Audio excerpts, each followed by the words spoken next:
where we're teaching, learning, and research the knowledge of applying STEM topics, all those things that you really thought that you'd never use again and you had to learn in school, applying them to aquaponic growing. Of all ages and types, from middle school and high school all the way up to adults. They come here to learn the application of aquaponics, how we can grow plants and protein via the fish that we grow. Aquaponics is the combination of two words, aqua from aquaculture, which means the farming or the raising of fish, and ponics from hydroponics, which means growing something in a medium other than soil. So what's important about aquaponics and what makes it different from normal growing? Well, there are three major components of the ecosystem of aquaponics. The first is fish. I raise or I farm fish. I use two types of fish. I use goldfish in my smaller home systems, and I use tilapia in my larger commercial systems. As we look at the three components of an aquaponic system, we can put it on a Venn diagram. We have the blue, which represents the fish, the red that represents the bacteria, and the P that represents the plant. The key with growing aquaponically is this: you never want to maximize one of your inputs. So for the fish, the bacteria, and the plants, I'm only looking at one area of my Venn diagram where all three intersect. So I try to keep my aquaponic system, all the metrics of it, within this one area, right here. Just like all the other soil planters plant, we plant in flats. This is a 128 position flat, but my flat is different. Whereas a normal soil planter might have soil in here, I plant with coco coir. And why do I use that? Coco coir has a pH that is 7, which is perfectly in the balance of a pH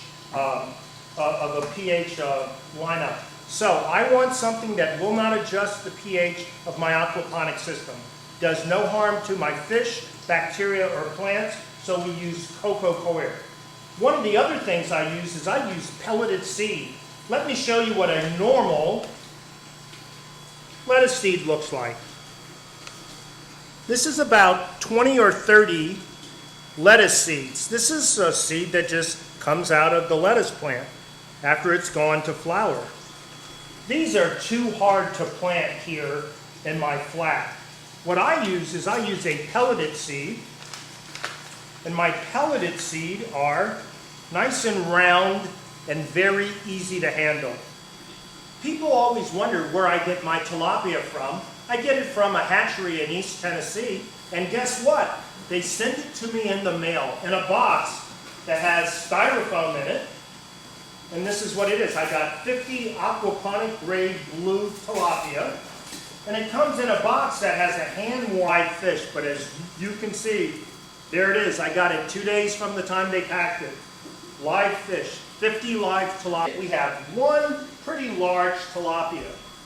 In this system, you see what's known as LICA, better known as lightweight expanded clay aggregate.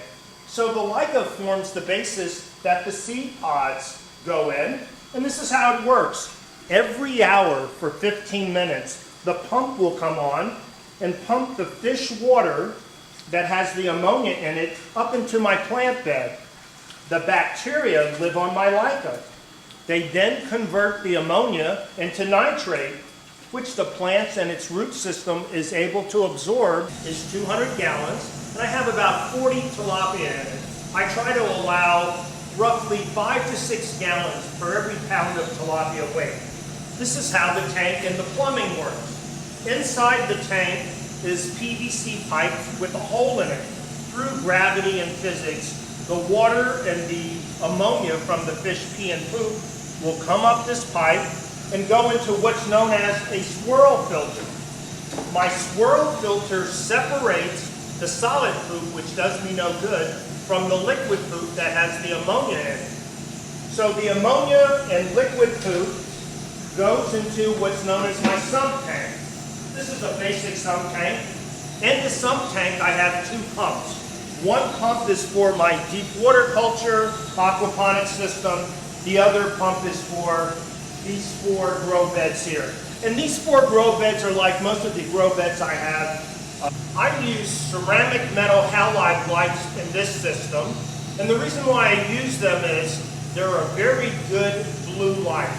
Blue light is a spectrum that's good for growing green leafy plants like our lettuces, our bok choy, our herbs. We have mint, dill, basil. They all like light that's of the blue spectrum. Also, you'll notice and see that my lights move because lights are expensive. I don't want to have multiple light bulbs when I can use one. And this light is going to move back and forth, and it's going to cover 3 of my rafts here, although I only have plants in 2. So that's a way that I can be a little bit more economical. So one of the things that we do when we're harvesting lettuce, and these are kind of like immature, but I'm going to take one of the bigger ones out and show you how we harvest the lettuce. All we do is, this is a clamshell, and in the clamshell is a dimple, and this is how you are going to harvest living lettuce. We pull the lettuce out. We would wrap its roots around the seed pod. We put it in the clamshell. We close the clamshell, and that's living lettuce. Now this one's a little too young, but generally it would fill up the entire clamshell.